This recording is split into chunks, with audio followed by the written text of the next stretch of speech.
Halo semuanya, kita bertemu lagi dalam perkuliahan e-business. Kali ini kita akan membahas tentang Customer Relationship Management atau CRM part yang kedua. Ini merupakan pertemuan yang ke-10 dan membahas tentang CRM part yang kedua. Lanjutan dari CRM part yang ke-1 pada pertemuan yang ke-9.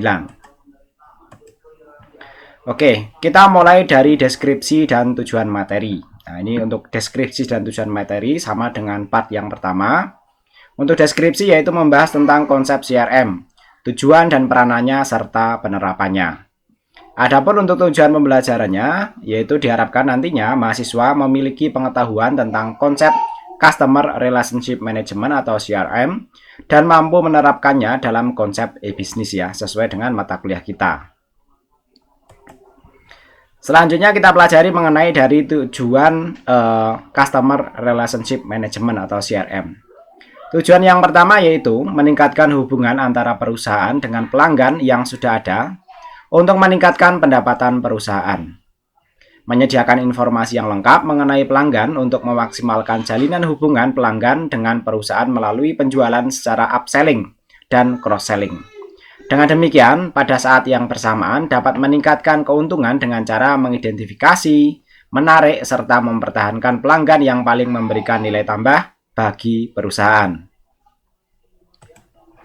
Yang kedua tujuannya adalah menggunakan informasi yang terintegrasi untuk menghasilkan pelayanan yang paling memuaskan dengan memanfaatkan informasi pelanggan untuk memenuhi kebutuhan pelanggan sehingga dapat menghemat waktu pelanggan dan mengurangi frustasi. Tentu ini dalam konteks meningkatkan kepuasan layanan kepada pelanggan. Kemudian yang ketiga, menghasilkan konsistensi dalam prosedur dan proses saluran jawaban kepada pelanggan. Lagi-lagi ini kaitannya dengan peningkatan kualitas layanan kepada pelanggan. Selanjutnya mengenai fungsi dari Customer Relationship Management atau CRM. Apapun bentuk dari Customer Relationship Management atau CRM, sistem dari Customer Relationship Management tersebut harus bisa menjalankan fungsi sebagai berikut. Yang pertama, mengidentifikasi berbagai faktor penting bagi pelanggan ya. Jadi kaitannya dengan menghemat atau memberikan layanan kepada pelanggan secara optimal dan secara tidak langsung nantinya akan meningkatkan performa dari bisnis perusahaan. Yang kedua yaitu memiliki falsafah customer oriented atau customer centric ya. Jadi nanti secara otomatis kalau pelanggannya puas maka bisnis si perusahaannya juga nanti akan tercapai secara optimal. Dan yang ketiga, dapat melayani dan menangani keluhan pelanggan ya. Jadi nanti kalau keluhan-keluhan terhadap pelanggan dapat tertangani dengan baik ya, maka kemungkinan besar pelanggan lari kepada pesaing bisnis kita itu akan semakin kecil. Sehingga nanti siklus hidup dari bisnis kita akan menjadi lebih stabil. Nah, fungsi berikutnya yaitu membuat dasar pengukuran berdasarkan sudut pandang pelanggan ya. Jadi nanti dengan seperti ini persepsi dalam strategi bisnis nanti menjadi lebih tepat karena sesuai dengan kebutuhan dari pelanggan. Kemudian yang kelima, memberikan dukungan pelanggan yang sempurna ya. Selanjutnya yang keenam, mencatat dan mengikuti semua aspek dalam penjualan. Nah, ini kaitannya kalau kita nanti ingin membuat ramalan atau prediksi skalabilitas dari perusahaan atau bagaimana perusahaan itu nanti akan dibesarkan. Sedangkan yang ketujuh, menyediakan informasi holistik mengenai informasi layanan dan penjualan dari pelanggan ya. Selanjutnya kita pelajari mengenai tipe-tipe Customer Relationship Management atau CRM. Yang pertama adalah CRM operasional. Operasional Customer Relationship Management atau CRM memberikan dukungan untuk proses bisnis di front office seperti penjualan, pemasaran, dan staf pelayanan. Interaksi dengan pelanggan biasanya disimpan dalam sejarah kontak pelanggan dan sejarah kontak pelanggan ya dan stafnya dapat melihat kembali informasi pelanggan ketika dibutuhkan. Dengan sejarah kontak pelanggan ini, staf nantinya dapat dengan cepat memperoleh informasi penting kalau membutuhkan ya. Sehingga dapat meraih pelanggan dalam waktu dan tempat yang tepat Dan ini merupakan sesuatu yang sangat diinginkan ya. Yang kedua adalah tipe CRM penjualan. Untuk penjualan biasanya digunakan Salesforce Automation atau SFA. Salesforce Automation atau SFA membantu untuk otomatisasi aktivitas yang terkait dengan staf penjualan.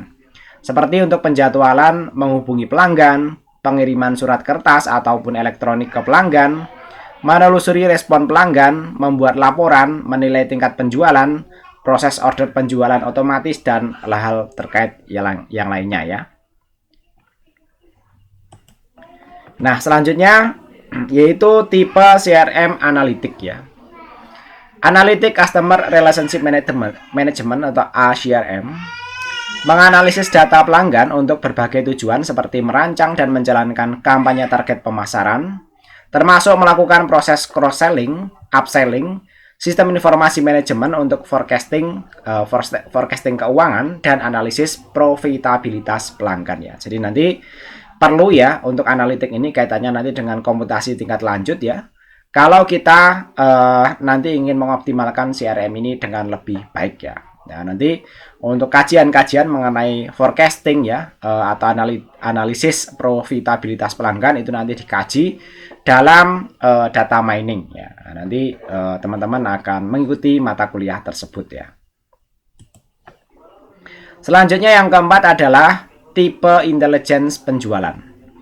Intelligence penjualan atau sales intelligence dalam customer relationship management adalah sejenis dengan analytical customer relationship management yang sudah kita bahas sebelumnya. Tetapi penekanan dalam tipe ini lebih jauh untuk piranti penjualan langsung dengan fitur untuk mencari peluang cross-selling atau upselling atau switch selling. Dan juga kinerja penjualan, kecenderungan pelanggan, dan margin pelanggan yang sifatnya nanti prediktif dan kaitannya dengan kecerdasan bisnis ya. Selanjutnya adalah manajemen kampanye. Campaign management ya nantinya mengakomodasi elemen antara customer relationship management atau CRM operasional dan analitik agar dapat menjalankan fungsi pembentukan kelompok target dengan kriteria tertentu menggunakan data pelanggan, mengirimkan materi yang terkait dengan kampanye produk untuk calon tertentu menggunakan berbagai saluran seperti email ya, atau sekarang menggunakan pesan instan ya semacam WA, Telegram ataupun yang lainnya ya, telepon, SMS ataupun surat ya nanti kalau dokumen-dokumen penting ya. Menelusuri penyimpanan serta menganalisis statistik kampanye ya. Kampanye yang dimaksud di sini bukan kampanye politik ya, tapi nanti promosi produk ya.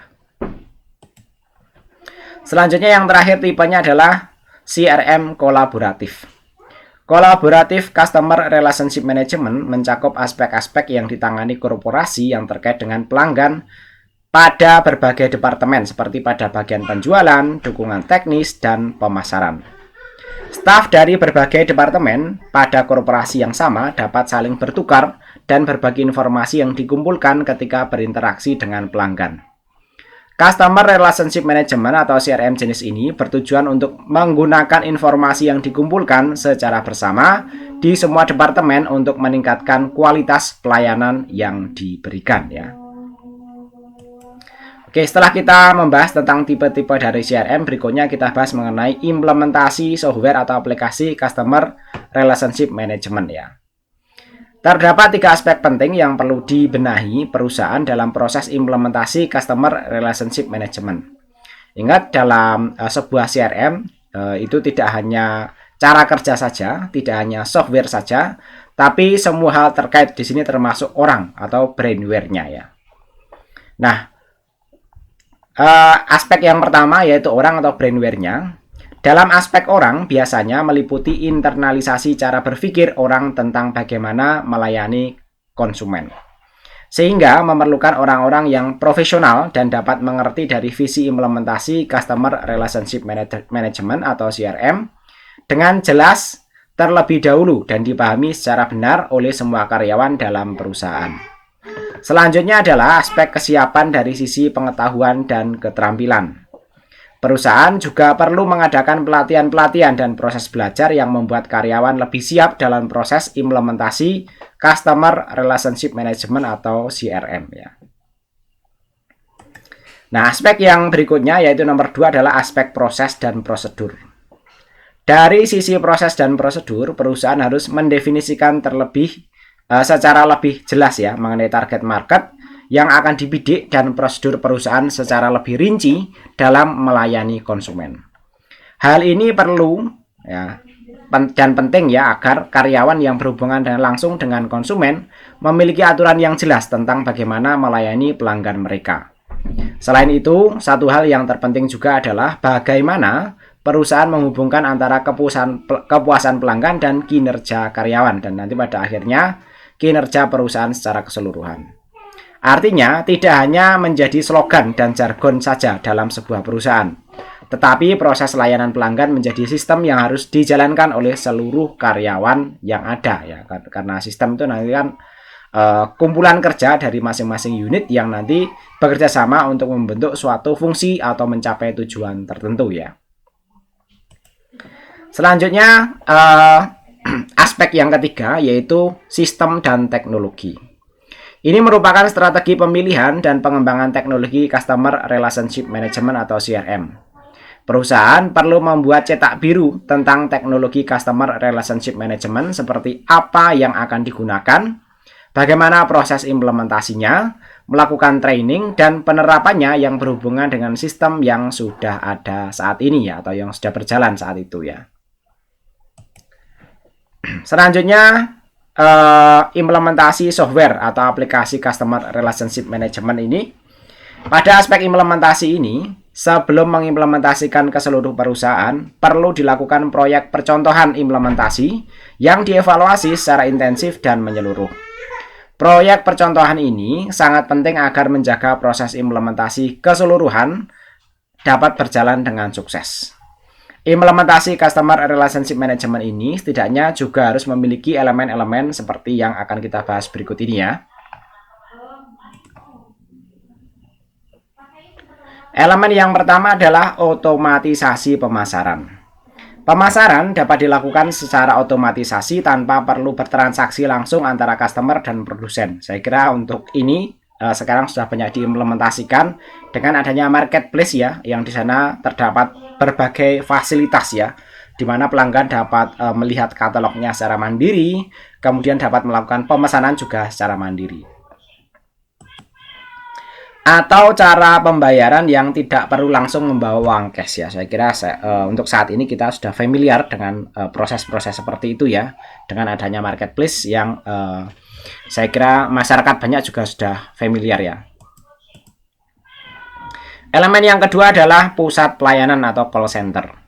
Fungsinya antara lain untuk mengetahui kebiasaan konsumen ya, serta menerima keluhan dari para pelanggan sehingga data tersebut bisa digunakan untuk memperbaiki kualitas pelayanan dan produknya serta mengumpulkan customer history ya, atau itu ya, sejarah catatan dari karyawan tersebut ya. Kemudian yang ketiga adalah elemen penggudangan data atau data warehousing. Ya, saya kira ini menjadi isu yang cukup populer terutama di komputer-komputer kontemporer saat ini ya. Informasi tentang pelanggan harus dilakukan dalam satu sistem yang terpadu. Hasil analisa harus mampu menampilkan petunjuk-petunjuk tertentu tentang pelanggan sehingga staf penjualan dan marketing mampu melakukan kampanye terfokus terhadap grup pelanggan tertentu. Nantinya gudang data ini juga harus mampu menaikkan volume penjualan ya, tidak hanya sekedar disimpan saja datanya ya. Nanti sebenarnya prakteknya kita akan menggunakan teknik data mining itu ya. Selanjutnya adalah elemen pencarian data dan analisa proses secara online. Data yang telah terkumpul akan dipisah-pisahkan menurut kualifikasi dan selanjutnya data akan disimpan dalam sistem yang bisa diakses secara online sehingga bila sewaktu-waktu data tersebut diperlukan dapat bisa segera diperoleh ya. Kemudian yang terakhir adalah elemen pengambilan keputusan dan alat pelaporan ya. Pelaporan itu yang dimaksud di sini adalah semacam membuat rangkuman dari itu ya, data-data yang kita kumpulkan ya. Jika sudah dilakukan hal-hal tersebut di atas, maka diharapkan proses pengambilan keputusan dapat dilakukan secara lebih bijak karena perusahaan telah memiliki data yang cukup untuk menentukan langkah yang harus dilaksanakan oleh perusahaan selanjutnya. Misalnya penjualan dengan sistem cross-selling dan hasil penjualannya dapat dilihat apakah sesuai dengan keinginan konsumen dan bisa menaikkan keuntungan perusahaan atau tidak. Ya. Selanjutnya kita bahas mengenai Customer Relationship System. Ya. Customer Relationship System atau CRS meliputi aspek-aspek perjanjian perusahaan dengan pelanggan yang ditangani oleh Pusat Kontak Customer Affair atau Customer Relations dalam sebuah perusahaan. Perwakilan ini nantinya menangani kontak dari pelanggan dan konsumen. Peringatan awal dapat diberikan sesuai dengan isu produk, contohnya ya pengembalian sesuai yang diberi peringatan awal dapat diberikan sesuai dengan isu produk. Nah, contohnya pengembalian item yang dibeli dan dapat dilacak sentimen konsumen saat ini ya. Jadi dalam pelayanan pelanggan kita juga harus memperhatikan sentimen dari pelanggan yang beredar pada saat itu ya. Lanjut, cara membuat Customer Relationship Management berhasil ya. Nah, ini merupakan sebuah trik saja sih ya. Langkah-langkah dalam membuat Customer Relationship Management agar berhasil yang umum dilakukan ya, yaitu yang pertama, perencanaan bisnis semestinya bisa dengan matang. Kemudian yang kedua, mendefinisikan tujuan dan sasaran dari penerapan Customer Relationship Management atau CRM ya. Jadi tujuannya juga harus jelas di sini ya. Kemudian yang ketiga, menentukan batasan-batasan dari Customer Relationship Management menurut strategi yang ditetapkan. Jadi nanti dengan adanya batasan ini, beban dari proses CRM nanti tidak melebar kemana-mana, sehingga nanti tidak justru menjadi blunder, membebani dari aktivitas perusahaan. Kemudian yang keempat, menentukan parameter dan standar pengukuran keberhasilan penerapan dari CRM itu sendiri ya. Jadi nanti parameter dan standar pengukurannya juga harus jelas ya. Ini kaitannya dengan evaluasi di waktu yang akan datang, atau nanti kaitannya dengan batasan-batasan dari CRM ini. Jangan sampai walaupun CRM ini nanti secara filosofi itu nanti akan berdampak secara luas bagi perusahaan secara umum ya. Tapi jangan sampai juga kita terlalu terfokus dengan CRM ini sehingga nanti justru akan menimbulkan beban-beban perusahaan yang tidak perlu, dan itu nantinya akan merugikan lah ya. Kemudian yang kelima adalah menentukan standar aturan penanganan strategi berdasarkan informasi dari sistem Customer Relationship Management seperti perubahan ya, kemudian perbaikan dan pemantapan strategi ya. Kita lanjut ya. Masih mengenai cara membuat Customer Relationship Management berhasil ya. Hal-hal yang harus diperhatikan dalam merencanakan penerapan sistem Customer Relationship Management yaitu yang pertama, sasaran yang ingin dicapai bersifat jangka panjang ya, karena memang untuk hal-hal seperti ini ya, agar kita tahu bagaimana karakteristik dari konsumen kita dan bagaimana mengoptimalkannya, memang ini harus jangka panjang ya. Yang kedua, sesuai dengan sasaran yang telah ditentukan perusahaan. Kemudian yang ketiga, hasil yang dicapai dapat menjadi sasaran kunci bagi bisnis perusahaan. Sedangkan yang keempat, penerapan CRM dapat mengurangi biaya perusahaan secara keseluruhan. Harusnya seperti itu ya. Jadi nanti kalau dievaluasi, ternyata malah membebani perusahaan, nah itu harus dievaluasi pelaksanaannya atau nanti harus dievaluasi pilihan CRM yang digunakan ya. Kemudian yang kelima, nilai resiko akibat penerapan CRM ya. Jadi nanti perlu dinilai juga resiko-resikonya ya. Karena tentu saja ini juga bagian dari investasi ya. Kemudian berikutnya kita pelajari mengenai kendala yang biasa ada dalam CRM ya. Kendala yang kadang kala terjadi pada CRM kurang lebih seperti berikut ya. Yang pertama, pada aplikasi teknologi informasi, terbuangnya fitur atau kelebihan-kelebihan yang ditawarkan teknologi informasi dengan percuma ya. Jadi nanti kalau itu produknya general ya, biasanya produknya itu banyak dan kadang itu memang tidak dibutuhkan pada perusahaan pada saat itu ya. Kemudian yang kedua, pelanggan tetap mengeluh. Nah, kalau memang seperti itu harus dievaluasi ya. Jadi ingat ya, bahwa CRM itu tidak hanya teknologi informasi saja, tidak hanya sistem kerja saja, juga tidak hanya orang-orangnya saja. Tapi nanti ketiganya harus terkait secara sistematis ya. Kemudian yang ketiga, hubungan dengan pelanggan tetap transaksional. Nah, itu nanti juga perlu dievaluasi ya untuk kendala-kendala seperti itu. Kemudian yang keempat, tidak ada peningkatan efisiensi ya. Kadang seperti itu. Jadi seolah-olah ya sia-sia saja kita menerapkan CRM ini. Kemudian yang kelima, staff sales dan marketing masih saling menyembunyikan data. Nah, ini nanti juga akan menjadi kendala bagi penerapan CRM ya. Kemudian yang terakhir, keuntungan perusahaan masih stagnan. Jadi kalau hal-hal ini terjadi ya, memang kita perlu evaluasi ya bagaimana CRM itu benar-benar nantinya meningkatkan keuntungan dari perusahaan. Selanjutnya mengenai implementasi CRM ya. Nah, ini dialektika saja. Hal yang terpenting mendasar pada CRM adalah integritas semua data bisnis pelanggan ke dalam satu sistem sehingga mempermudah perusahaan dalam hal mengolah, mengidentifikasi dan menjaga hubungan dengan konsumen. Dengan demikian, dapat dilakukan pemetaan dan pelaksanaan pemasaran dengan efektif dan efisien yang sesuai dengan tujuan organisasi. Kesuksesan dan pemanfaatan aplikasi CRM dipengaruhi oleh banyak faktor, baik secara teknis ataupun non-teknis. Nah, perlu aspek lain juga selain aplikasi CRM itu sendiri ya. Menurut Chen dan Popovic ya, terdapat 3 elemen utama yang menjadi kunci keberhasilan penerapan CRM, yaitu people, process, and technology ya. Jadi orangnya, aplikasi atau softwarenya, dan proses bisnisnya itu harus dipilih dan benar-benar diterapkan dengan optimal ya. Ketiga hal tersebut tidak dapat dilakukan sendiri-sendiri, di mana ketiga hal ini akan bergantung satu sama lain sehingga tercipta suatu strategi bisnis yang terbaik lah ya. Nah, kita bahas lebih lanjut. Yang pertama mengenai aspek people atau orang-orangnya. Aspek SDM atau people yaitu meliputi cara berpikir orang tentang bagaimana melayani pelanggan atau profesionalisme.